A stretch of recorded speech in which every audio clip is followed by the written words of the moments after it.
మా సహచరులు స్థానిక శాసనసభ్యులు గంటా సత్యనారాయణరావు గారు, అదేవిధంగా రాష్ట్ర చైర్మన్ సోదరులు ప్రకాష్ రెడ్డి గారు, దేవన్ గారు, మా వకీల్ గారు, మా బ్లాక్ కాంగ్రెస్ అధ్యక్షులతో పాటు మిత్రులు అశోక్ గారు, మాజీ కార్పొరేటర్ సోదరులు మిత్రులందరం కూడా కలుసుకొని ఈరోజు ప్రధానంగా రాష్ట్ర ప్రభుత్వం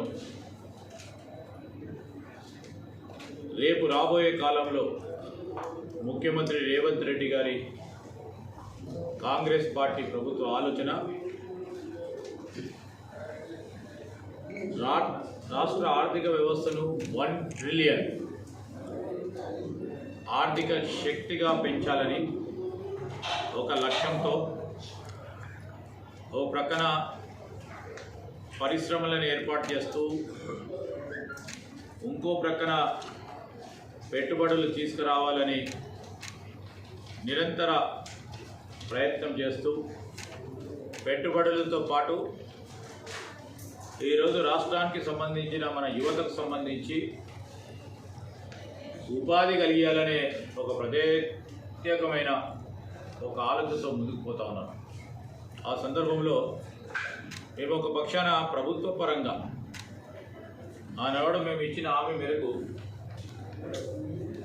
ప్రభుత్వ ఉద్యోగ ఖాళీలను భర్తీ చేస్తాం. 57,000 ప్రభుత్వ కొలువులను ఒక్క సంవత్సర కాల వ్యవధిలోనే భర్తీ చేస్తాం. లక్షలాది మంది ఇంకా కూడా అనేకంగా డిగ్రీలు చదువుకొని ఇంటర్మీడియట్ చదువుకోను లేకుంటే మేము స్వయం ఉపాధి ఎంచుకొని ముందుకు నడుద్దామని ఆలోచన చేసిన అనేక మంది యువత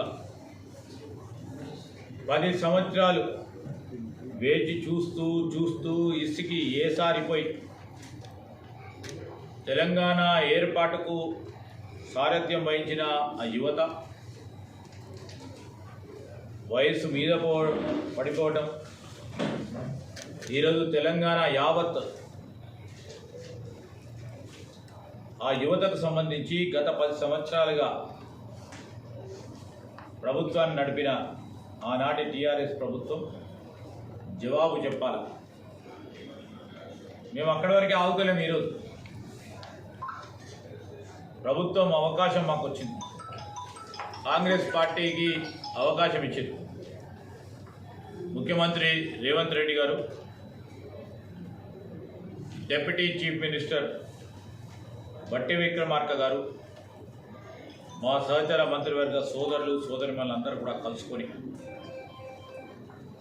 10 సంవత్సరాలుగా ఈరోజు ఎస్సీలకు సంబంధించి, ఎస్టీలకు సంబంధించి, ఓబీసీలకు సంబంధించి, అదేవిధంగా మైనారిటీలకు సంబంధించి, దాంతోపాటు ఈడబ్ల్యూఎస్ సంబంధించి ఆనాడు మా కాంగ్రెస్ పార్టీ ప్రభుత్వంలో మొదలుపెట్టిన కార్పొరేషన్ల ద్వారా వారికి లోన్స్ ఏర్పాటు చేయటం, సబ్సిడీలు ఇచ్చి వారికి స్వయం ఉపాధి పథకాల ద్వారా ఉపాధి కల్పించే కార్యక్రమంతో పాటు వారు ఆ స్వయం ఉపాధి పథకాల ద్వారా 10 మందికి ఉద్యోగాల అవకాశాలు కల్పించే కార్యక్రమం ఆ రోజు మేము చేస్తే బీసీ, ఎస్సీ, మైనారిటీ కార్పొరేషన్ల ద్వారా 10 సంవత్సరాల కాలంలో నామమాత్రంగా ఎలక్షన్లు వస్తున్నాయన్న సందర్భంలో వారికి ఆ కార్పొరేషన్లు గుర్తొచ్చి, ఉదాహరణకి ఇప్పుడే మా ఎమ్మెల్యే గారు చెప్పారు, అధికారులు కూడా తెలియజేయడం జరిగింది. 2023లో నామమాత్రంగా ఎలక్షన్లు వస్తున్నాయని మొదలుపెట్టి 300 మందికో 250 మందికో ఎంపిక చేసిందని చెప్పారు. ఈ కార్పొరేషన్ల వ్యవస్థ అస్తవ్యస్తం చేసి ఈరోజు అనేక మంది ఈ కార్పొరేషన్ల ద్వారా లోన్లు సబ్సిడీ పొందామని ఆలోచన చేసి ఇబ్బంది పడ్డ ఆ యువతకి లేకుంటే స్వయం ఉపాధి పరంగా ముందుకు పోవాలని ఆసక్తి ఉన్న ఆ సోదరుడికి ఈరోజు మా ప్రభుత్వం ఏర్పాటైన వెంటనే పెద్ద ఎత్తున కసరత్తు చేసి ఒక పథకాన్ని పెద్ద ఎత్తున ముందుకు తీసుకెళ్ళాలి అని భట్టి గారు, రేవంత్ రెడ్డి గారు సాంఘిక సంక్షేమానికి సంబంధించి, మైనారిటీలకు సంబంధించి, ఓబీసీలకు సంబంధించి, ఈడబ్ల్యూఎస్ సంబంధించి ఎకనామికలీ వీకర్ సెక్షన్ సంబంధించిన వారికి ఏం చేయాలని రాజీవ్ యువ వికాసం స్కీమ్ని ఈ పథకాన్ని మేము మొదలుపెట్టాం. ఈ పథకం ద్వారా ఈరోజు 25వ తారీఖు నాడు జీవోని తీయటం జరిగింది. అదేవిధంగా ఈ పథకం ద్వారా రాబోయే కాలంలో నేను ఇక్కడ ఉన్న మన భూపాలపల్లె కానీ రాష్ట్రానికి సంబంధించి యువతకు కానీ స్వయం ఉపాధి పథకాల ద్వారా 10 సంవత్సరాలుగా వేచి చూస్తూ ఉన్న మా మిత్రులకు కానీ ఈ ఎకనామిక్ సపోర్ట్ స్కీమ్స్ ఏవైతే ఉన్నాయో దీని ద్వారా 50,000 నుంచి 4 లక్షల రూపాయల వరకు ఈ ఎకనామిక్ సపోర్ట్ స్కీమ్స్ ఇవ్వాలని ప్రభుత్వం నిర్ణయం చేసి దరఖాస్తులను పిలుస్తూ ఉంది. 5వ తారీఖు వరకు గడువు ఉంది. యూనిట్ కాస్ట్ 50,000 రూపాయల వరకు 100% 100% సబ్సిడీ.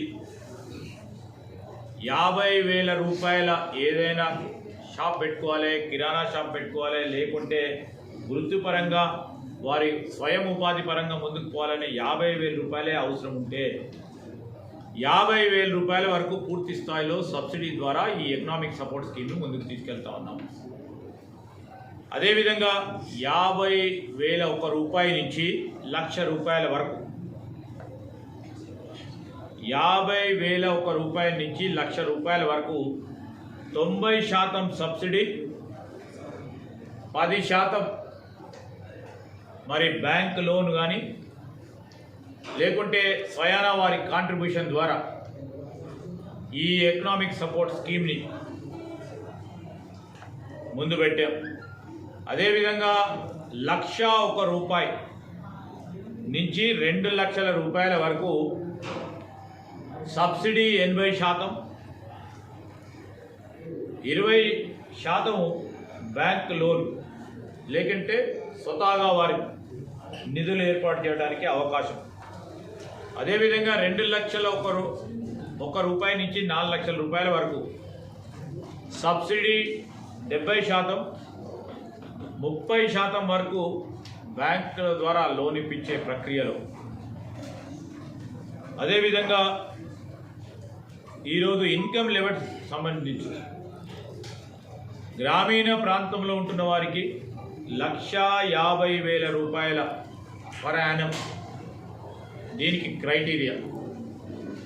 అదేవిధంగా అర్బన్ ఏరియాస్లో, మున్సిపల్ ఏరియాస్లో ఉంటున్న వారికి, మున్సిపల్ కార్పొరేషన్, నగర పంచాయతీలో ఉంటున్న వారికి ఈరోజు 2 లక్షల రూపాయల వరకు ఈ ఇన్కమ్ క్రైటీరియాని ఏర్పాటు చేసుకోవడం జరిగింది.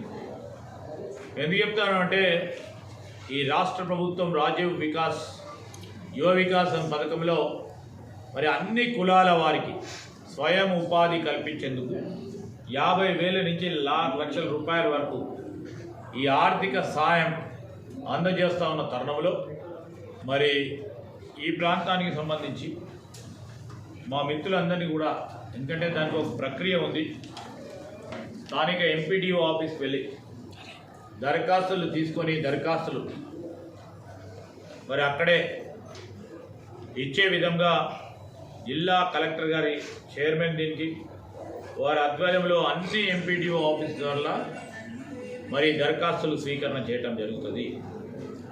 అనేకంగా ఈరోజు చెప్తా ఉన్నాం, ఆ దరఖాస్తుకు కావాల్సింది ఏదైతే ఆధార్ కార్డు ఉందో, కులానికి సంబంధించి ఆదాయ ధృవీకరణ పత్రాలకు సంబంధించి కానీ, పాన్ కార్డు లేకుంటే పాస్పోర్ట్ సైజ్ ఫోటోతో లబ్ధిదారుడికి సంబంధించిన ఫోన్ నెంబర్ ఇస్తూ మరి కేవలం ఈ పథకం ద్వారా వ్యవసాయానికి సంబంధించిన అంశాలను కూడా దీంట్లో మేము ఇమడించడం జరిగింది. ఎడ్లు బండ్లు కొనుక్కోవడానికో, ఆయిల్ ఇంజిన్ కొనుక్కోవడానికో, పంపు సెట్ కొనుక్కోవడానికో, ఎయిర్ కంప్రెసర్ పత్తి సేకరణ యంత్రం కానీ, వేరుశెనగ మిషన్ కానీ, వర్మీ కాంపోస్ట్ని ఏర్పాటు చేసుకోవడానికి, ఆయిల్ పామ్ పంటను కూడా పెద్ద ఎత్తున ప్రోత్సాహం చేయడానికి, అదేవిధంగా పశు పోషణకు సంబంధించి కూడా గేదెలు కానీ, ఆవులు కానీ, డైరీ ఫామ్ కానీ, కోడిగుడ్ల వ్యాపారం కానీ, చేపల వ్యాపారం, మేకల వ్యాపారం, పాల వ్యాపారం, పౌల్ట్రీ ఫామ్, గొర్రెల పెంపకం కూడా పెద్ద ఎత్తున తీసుకెళ్లే కార్యాచరణతో పాటు అనేకంగా ఉన్నాయి. 75 అంశాలు. ఈరోజు సొంత వ్యాపారం చేయడానికి మరి చాలామంది ఎయిర్ కూలర్ల రిపేరు వ్యాపారం చేయడానికి, స్టీల్ సామాన్ల వ్యాపారం కానీ అనేకంగా 75 అంశాలు దీంట్లో ఉన్నాయి. కానీ దీంట్లో జిల్లా కలెక్టర్ గారి ఆధ్వర్యంలో ఈ సెలక్షన్ ప్రాసెస్ కొనసాగుతుంది. పారదర్శకంగా ఈ సెలక్షన్ ప్రాసెస్ కొనసాగుతుంది. వెరిఫికేషన్ చేసి ఇచ్చిన నిధులు స్పష్టంగా వాటికే ఉపయోగించే విధంగా, ఎందుకంటే అసెట్ క్రియేట్ చేయాలి. మేమేదో 50,000 డబ్బులు ఇవ్వడానికి కాదు, 50,000 ద్వారా వారి ఆదాయం పెంచే కార్యక్రమాలు, వారి కుటుంబం బాగుపడాలి, వారి జీవన ప్రమాణాల్లో మార్పు తీసుకొచ్చే కార్యక్రమం కార్యాచరణతో పాటు ఈ కార్యక్రమాన్ని నిర్వహిస్తూ ఉన్నాం. పారదర్శకంగా మరి ఈ కార్యక్రమాన్ని ముందుకు తీసుకెళ్లాలనే ఒక యోచనతో, ఒక ఆలోచనతో ఈరోజు రాజీవ్ యువ వికాసం అనే ఒక ప్రధానమైన కార్యక్రమం పెట్టి 5వ తారీఖు వరకు ఈ దరఖాస్తులు తీసుకోవడానికి గడువు ఉంది. స్పష్టంగా ఎందుకు చెప్తా ఉన్నాం అంటే 10 సంవత్సరాల తర్వాత ఒక ప్రధానమైన కార్యక్రమం ఇది. తద్వారా అనేక సంవత్సరాల నుంచి వేచి చూస్తూ ఉన్న ఎస్సీ, ఎస్టీ, బీసీ, మైనారిటీ సోదరులకు, సోదరిమణులకు ప్రభుత్వం బాధ్యతగా ఒక అవకాశం కల్పిస్తూ ఉన్న తరుణంలో దాన్ని ఉపయోగించుకోవడానికి ఒక పరంగా జిల్లా యంత్రాంగం, ఇంకో పరంగా ఇక్కడ ఉన్న మా స్థానిక శాసనసభ్యులకు సంబంధించిన యంత్రాంగం మరి అందరూ కూడా సహకరించే కార్యక్రమం చేస్తూ నేను మీ ద్వారా కూడా కోరుతా ఉన్నాను. ఎందుకంటే మా జర్నలిస్ట్ సోదరులు కూడా దీన్ని 10 మందికి చేరవేసే విషయంలో మీ పాత్ర ఉంటుంది కనుక మీ ద్వారా కూడా దీనికి సహకరించామని మీ అందరిని కూడా కోరుతా ఉన్నాం. ఇప్పుడు ఎంపీడీఓ ఆఫీస్ దగ్గర దరఖాస్తులు ఉంటాయి. ఆ దరఖాస్తుల ద్వారా మరి అడిగిన సమాచారాన్ని అందజేసి ముందుకు తీసుకెళ్లే కార్యాచరణ తీసుకోవాలి. బ్యాంకులకు సంబంధించిన లోన్స్ విషయం వచ్చే వరకు అనేక మందికి కొన్ని సందేహాలు ఉంటాయి. కొల్లేటర్లు అడుగుతారు. కొల్లేటర్ల వల్ల ఇబ్బంది జరిగే ఉంటుందంటే బ్యాంకర్స్ మీటింగ్ ఏర్పాటు చేసుకొని ముఖ్యమంత్రి గారు, ఉప ముఖ్యమంత్రి బట్టి విక్రమార్క గారు కూడా బ్యాంకర్స్ కూడా స్పష్టంగా తెలియజేయడం జరిగింది. ఇది ఇక్కడ ఆస్తులను క్రియేట్ చేయడానికి పెడతా ఉన్న స్కీమ్. 4 లక్షల రూపాయల వరకు కొల్లేటర్లకు సంబంధించిన అంశం విషయంలో కూడా ఎవరు కూడా అడగొద్దు, బ్యాంకుల సహకారం ఇవ్వాలని వారికి స్పష్టంగా ఆదేశించడం జరిగింది. ఆ సందర్భంలో ఒక మంచి పథకాన్ని ఉపయోగించుకునే కార్యక్రమం వీరన్నింటి కూడా ముందుకు తీసుకెళ్లే కార్యాచరణ తీసుకోవాలని మరి ఈరోజు జిల్లా కలెక్టర్ గారు చైర్పర్సన్గా, అడిషనల్ కలెక్టర్ లోకల్ బాడీస్ మెంబర్గా, పీడీడీఆర్డీఏ కన్వీనర్గా, మా ఇండస్ట్రీస్ డిపార్ట్మెంటు జీఎం మెంబర్గా, EDs BC, SC, minority corporation సంబంధించిన ఈడీలు, అదేవిధంగా ఏడీ డిసేబుల్డ్ వెల్ఫేర్ కానీ, ఉమెన్ అండ్ చైల్డ్ వెల్ఫేర్ కానీ, ట్రైబల్ వెల్ఫేర్ సంబంధించిన డిటిడబ్ల్యూఓ కానీ, లీడ్ బ్యాంక్ డిస్ట్రిక్ట్ మేనేజర్ కూడా వీళ్ళందరూ కూడా సభ్యులు ఉంది. బెనిఫిషియరీస్ని కూడా మరి సెలక్షన్ కమిటీ ద్వారా తీసుకొని మండల స్థాయిలో ఈ ఎంపిక ప్రక్రియను కూడా పారదర్శకంగా ఉంచే కార్యక్రమం కూడా చేస్తారు. జిల్లా కలెక్టర్ గారు మరి ఎవరైతే బెనిఫిషియరీస్ని ఎంపిక చేసుకొని ముందుకెళ్తారో సబ్సిడీస్ని కూడా మరి సమయాకూలంగా వారికి రిలీజ్ చేస్తూ మరి ముందుకు తీసుకెళ్ళటం జరుగుతుంది. మరి ఆ కన్సర్న్డ్ ఈడీస్కి కూడా ఆదేశాలు ఇవ్వటం జరిగింది. వెంటనే ఈ సబ్సిడీని రిలీజ్ చేసి అనుకున్న లక్ష్యానికి సంబంధించి ముందుకు తీసుకెళ్లే కార్యక్రమం చేయాలని చెప్తూ మరి శాంక్షన్ అయిన బెనిఫిషరీకి 15 రోజుల నుంచి నెల రోజుల లోపలనే వారి అకౌంట్లో ఆ బ్యాంకుకు సంబంధించిన వేయాలని కూడా చెప్పడం జరిగింది. సో మీ అందరి సహకారాన్ని కోరుతూ అంతగా ప్రత్యేకంగా పెట్టాలి. ఒక ప్రధానంగా ఈ యువతరానికి సంబంధించి స్వయం ఉపాధి పథకాల ద్వారా తీసుకుపోయే ఒక ప్రధానమైన పథకం ఇది. ఈ పథకం ద్వారా 10 మంది బాగుపడాలి. మనకు సంబంధించి మన గ్రోత్ ఇంజన్ని ఇంకా ముందుకు తీసుకెళ్లే ప్రయత్నం చేయాలనే ఒక ఉద్దేశంతో రాష్ట్ర ప్రభుత్వం మరి తీసుకున్న నిర్ణయం. దీనికి అందరూ కూడా సహకరించమని కోరుతాం. ఏమైనా డౌట్ అంటే చెప్పండి.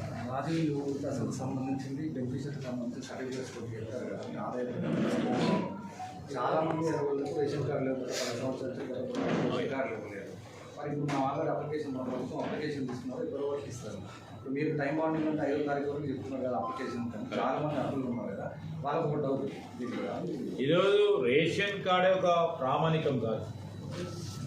మనకున్న ఆధార్ కార్డుతో పాటు ఈరోజు ఆదాయ ధృవీకరణ పత్రం, అదేవిధంగా పాస్పోర్ట్ ఫోటో, లబ్ధిదారునికి సంబంధించిన ఫోన్ నెంబరే ఇంపార్టెంట్. రేషన్ కార్డుకి సంబంధించిన ప్రక్రియ ఇప్పటికే ప్యారలల్గా కొనసాగించే కార్యక్రమం చేస్తూ ఉన్నాం. దానికి తోడు ఇన్కమ్ సర్టిఫికేట్కి సంబంధించి కూడా సంబంధిత ఎంఆర్ఓస్కి ఎవరైతే ఈ ఆదాయ ఇన్కమ్ సర్టిఫికేట్కి సంబంధించి ఎక్కడ కూడా ఆలస్యం చేయకుండా అడిగిన వెంటనే స్పందించి వారికి సహకరించామని మేము ఆదేశించడం జరిగింది. So ration card is not a compulsory criteria. ఉంటే ఇస్తారు, దాంట్లో ట్యాండమ్ చేసుకుంటారు.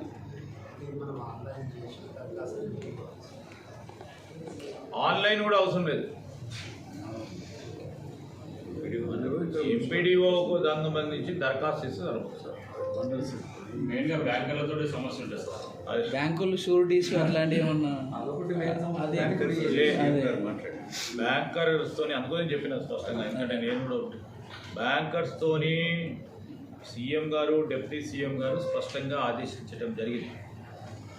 ఇది ప్రధానమైన ఉపయోగపడే కార్యక్రమం, మీ అందరికీ కూడా ఉపయోగపడే కార్యక్రమం. అంటే మీ ద్వారా 10 మందికి ఉపయోగపడితే మేము సంతోషపడతాం. నేను అనుకునే గంట సత్యనారాయణరావు గారికి కూడా ఇది గురించి పెట్టు, ఇంక వేరే గురించి పెట్టవద్దు అని చెప్పిన. ఎందుకంటే 10 మందికి మేలు చేసే కార్యక్రమం. తిట్టాలంటే 2 నిమిషాలు ఎవడో వాడు తీసుకుపోతాడు వాడు. నేను ఇది చేసే కార్యక్రమం మేము మా ఇక్కడ భూపాలపల్లి నియోజకవర్గం, అదేవిధంగా పక్కన ఉన్న మంచిర్యాల నియోజకవర్గానికి సంబంధించి ఇక్కడ స్వయం ఉపాధి పథకాలకు సంబంధించి ఎలిజిబుల్గా ఉన్న బెనిఫిషియరీ వీలున్నంత వరకు, ఎందుకంటే డిస్టిక్కి ఇంతవరకు కేటగరైజేషన్ చేస్తారు రేపేళ్ళు. సార్ సెలెక్ట్ అయిన ఈ 75 ఐటమ్స్, ఈ అంశాలు అవసరం ఉన్న వారికి ఏమైనా ట్రైనింగ్ ఇచ్చే? డెఫినెట్లీ బాగా మంచి క్వశ్చన్ అండి. యాక్చువల్లీ మేము మా పరిశ్రమల శాఖకు సంబంధించి ఒక ప్రతిపాదన ఆలోచన చేస్తాం. ఆంటర్‌ప్రెన్యూర్‌షిప్ ప్రోగ్రామ్ని జిల్లా కేంద్రంగా పెట్టి ఈరోజు వారు డబ్బులు రాగానే ఏ విధంగా, సపోజ్ డైరీ ఫామ్ పెట్టాలనుకున్న వారికి ఏ విధంగా దాన్ని వే ఫార్వర్డ్ తీసుకుపోతే బాగుంటుందని ఒక ఆలోచన ఇవ్వడానికి ప్రొఫెషనల్స్ని తీసుకొచ్చి వారితో సంప్రదింపులు చేస్తాం. So that the good question. ఎందుకంటే లేకుంటే తీసుకుపోయి ఇంతకుముందులాగా మీరు చూసిండు కొన్ని స్కీమ్స్ పెట్టింది, కేవలం డబ్బులు ఇచ్చేసింది కానీ ఏం చేయాలో కూడా తెలియకుండా చెప్పేసి. కొన్ని సందర్భాల్లో హుజరాబాద్లో చూసిన మా బంధువు, వాళ్ళు చేయాలనే ఆసక్తి ఉన్నా వాళ్ళకి ఏం చేసే దిశలో ముందుకు తీసుకెళ్లే కార్యాచరణ తీసుకోలేక ఈరోజు ఆంటర్‌ప్రెన్యూర్‌షిప్ ప్రోగ్రామ్స్తో పాటు జిల్లా కలెక్టర్ గారి ఆధ్వర్యంలోనే ప్రతి ఒక్క బెనిఫిషరీస్కి సంబంధించి మరి ఇక్కడ స్థానికంగా మా ఎమ్మెల్యే ఉంటాడు కనుక 1 రోజు 2 రోజులు దీనికి ఓరియంటేషన్ ప్రోగ్రామ్ ఇస్తాం. మంచి సజెషన్ అని చెప్తాను. గడువు పెంచాలనే డిమాండ్ ఉంది కానీ ఇప్పటికే అప్లికేషన్లు అడ్డుకోవాలి వస్తున్నాయి. మ్యాక్సిమం ఉన్నది కదా, టైం ఉంది కదా, 5th వరకు ఉంది. ఇంకా గడువు కూర్చోలేదు. మే 5th మరి నువ్వు మే 5th అనే వరకు ఏప్రిల్ 5th వరకు. ఏప్రిల్ 5th పారదర్శకంగా తీసుకెళ్లే సెలెక్షన్ జరుగుతుంది. మెయిన్గా ఇన్కమ్ సర్టిఫికేట్ నుంచి తహసీల్దార్ ఆఫీసులు నిండిపోతాయి సార్, అది ఎప్పటి స్పష్టమైన. మేము ఆదేశించినాం వెంటనే, అంటే తప్పకుండా. ఎందుకంటే 5th టైం ఉంది, చాలామంది కూడా అడుగుతుంటారు. సో వెంటనే దాని ప్రక్రియను ఎక్కడ కూడా ఆలస్యం చేయకుండా చెప్పినాం. అడిషనల్గా కూడా అవర్స్ కూర్చోమని చేయమని చెప్తాం కూడా. అది ఒకసారి మీరు చూసుకోవాలి చెప్తారు. ఓకేనా శ్యామ్? సార్ అందులో నిరుద్యోగులకు కూడా ఏమన్నా స్పెషల్గా ఉంటుంది సార్? వాళ్ళకేనే హమేషా నిరుద్యోగ యువతకి నేను స్పష్టంగా చెప్పడం జరిగింది. ఈరోజు నిరుద్యోగ యువతకి మా ప్రభుత్వం ఏర్పాటైన వెంటనే ప్రభుత్వ పరంగా ఉద్యోగాలు ఇవ్వాలని గ్రూప్ 1 పరీక్షలు నిర్వహించడం, గ్రూప్ 2 పరీక్షలు నిర్వహించడం, డిఎస్సిని నిర్వహించడం, వివిధ శాఖలలో మరి ప్రభుత్వ ఉద్యోగ కొలువులు నింపడం.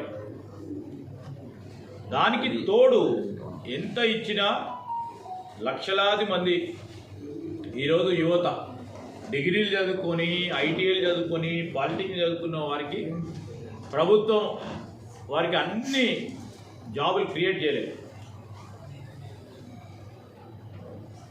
అంటే మా బాధ్యత ఈరోజు ఏ విధంగానైతే ఆ రోజు ఈ కార్పొరేషన్లు ఏర్పాటు చేసుకొని ముందుకు వెళ్ళినామో ఆ ప్రక్రియ 10 సంవత్సరాల నుంచి నీరు గారిపోయింది, పక్కన పడేసింది. బీసీ, ఎస్సీ, ఎస్టీ, మైనారిటీలకు సంబంధించి, వీరి సంక్షేమానికి సంబంధించి, కార్పొరేషన్లకు సంబంధించి వారికి ఈ ఎకనామిక్ బెనిఫిట్ స్కీమ్స్ మర్చిపోయింది, ప్రక్కదారి పట్టించిండ్రు. అసలు కేంద్రీకరించి యువతకు ఉపాధి కల్పిస్తామని ఆలోచన చేయలేదు. 55 సంవత్సరాల లోపల ఉన్న వారికి 51 సంవత్సరం అనుకుంటా, 51 సంవత్సరాలు లోపల ఉన్న సోదరుడికి సోదరిమణికి అవకాశం కల్పించే కార్యక్రమం. ఎందుకంటే వారి ప్రభుత్వంలో 10 సంవత్సరాలు ఏం తీసుకోలేకపోయారు. ఆ వెసులుబాటు కలిగాలని ఆ 51 సంవత్సరాల వరకు పెట్టి ముందుకు తీసుకెళ్తాం. ఆయన ఉద్దేశం అది కాదు సార్, నిరుద్యోగులు అంటే ఏమైనా ఎడ్యుకేషనల్ క్రైటీరియా పెట్టారా అని. అంటే 10th క్లాస్ నుంచి అందరికీ.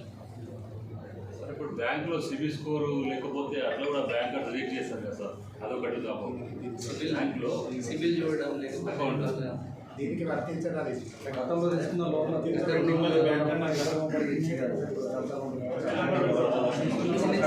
అంటే బ్యాంకర్లతోని lead bank manager meeting, collector గారు, స్థానిక ఎమ్మెల్యే గారు కూర్చొని బ్యాంకింగ్కి సంబంధించిన అంశాల విషయంలో ఎక్కడ ఇబ్బంది రాకుండా చూస్తాం. సిబిల్కి సంబంధించి ఎప్పుడైనా లోన్ తీసుకుంటే మనం ఏం చేస్తాం, ఆ లోన్ తీసుకుంటే మనం సబ్సిడీ ఉంది కాబట్టి పెద్ద వాళ్ళు కూడా ఇబ్బంది పెట్టారు. సివిల్స్ కి ఏమైనా ఏం చేయలేరు దానికని అంటే అది ఇంకా ఉండిపోద్ది అన్నట్టు. సబ్సిడీ అనేది దాంట్లో ఇప్పుడు ఇంత పెద్ద ఎత్తున చేస్తున్నాం. ఫస్ట్ టైం ఏ రాష్ట్రం చేయలేదు. 90% ఎవరైతే బెనిఫిషియల్ కాంట్రిబ్యూషన్ ₹1,00,000 రుణం అంటే 90% సబ్సిడీ. 10,000